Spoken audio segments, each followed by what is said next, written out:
Il y a quelques semaines, on vous proposait une vidéo sur l'anxiété de séparation qui est un trouble du comportement. Aujourd'hui, on a décidé de vous parler de manière globale et générale ce qu'est le trouble du comportement chez le chien, puisqu'il y en a énormément qui en souffrent. Le but de cette vidéo, c'est de vous aider à comprendre si votre chien souffre de troubles du comportement et surtout vous donner toutes les cartes en main pour solutionner le problème.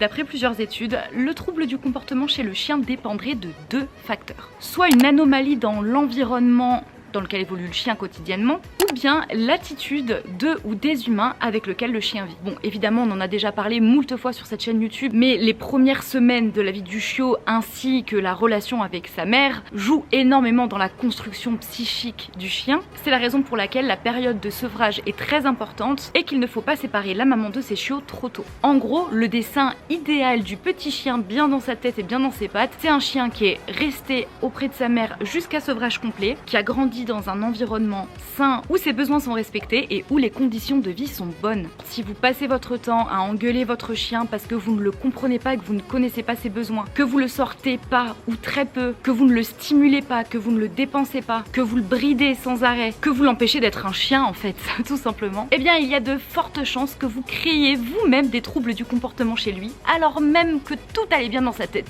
C'est souvent difficile à admettre, mais bon nombre des troubles du comportement sont causés par la méconnaissance des humains face aux besoins des chiens qu'ils accueillent chez eux.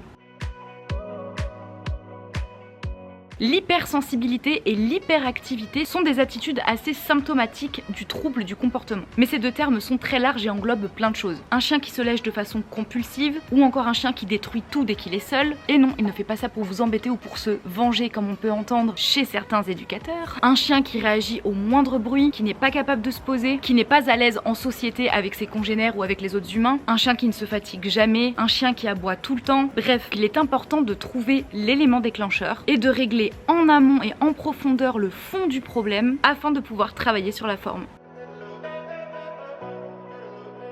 Pour trouver la source du problème et vous aider avec votre chien, l'idéal est de faire appel à un comportementaliste. Ce sont les plus à même à analyser le trouble dont souffre votre loulou puisqu'ils ont une connaissance approfondie en éthologie canine. Ils pourront inspecter votre domicile, vous questionner sur vos habitudes de vie, observer votre chien, etc. pour pouvoir dresser un bilan complet et mettre le doigt sur ce qui ne va pas. Et on s'apercevra que les manques de balade, les manques d'activité, rester seul plusieurs heures par jour, tous les jours de la semaine, le manque de stimulation, surtout pour certaines races qui en ont grandement besoin, sont souvent l'origine des troubles du comportement. N'hésitez pas à partager votre propre expérience dans les commentaires. J'espère que cette vidéo vous a plu. On se retrouve très prochainement pour une nouvelle vidéo à Cireaux Poil.